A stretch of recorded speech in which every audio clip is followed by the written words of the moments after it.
Tama ang balitang ito, ngayon nagkakaubusan na raw ng krudo. Sa Makati po, may mga e-jeepney o jeep na di kuryente ang bumabiyahe ng libre. Nakatutok si PR Kanghel.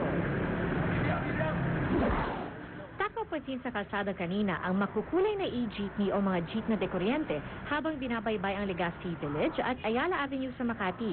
Pinasinayaan ng may 12 e-jeepney na ito ang kauna-unahang green route sa bansa. Ang ginawa namin sa Institute for Climate and Sustainable Cities ay magkaroon ng proyekto na magbibigay ng solusyon sa krisis sa ating klima, pero pati na rin sa krisis sa ating sa langis. Mahalaga na meron tayong Sustainable Development Project na hindi gumagamit ng langis, walang polusyon, at may dagdag na kontribusyon sa ating laban sa climate change. Libre ang pasada sa e-jeep para maengganyo ang mga pasahero na gamitin ito. Di naman ito nalalayo sa karaniwang jeep. Nakakapagsakay ng hanggang 13 pasahero, may radyo, at pahaba ang mga upuan. Ang naiiba lang, imbis na krudo, sinasaksak lang sa ordinaryong outlet ang charger para kargahan ng baterya. 8 oras lang at fully charged ng e-jeep. Pwedeng tumakbo ng hanggang mahigit 50 kilometro.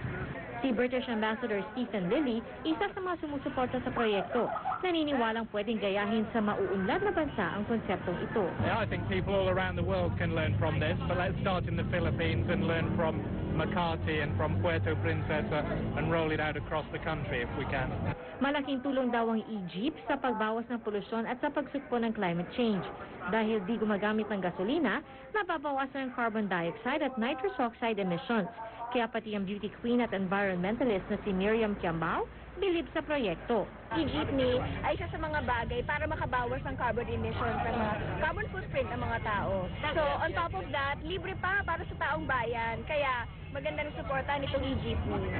Balak ng ICSC na lalo pang palawasin ng green route bilang tugon sa lumalalang problema ng climate change. PR Kanghel, nakatutok, 24 oras.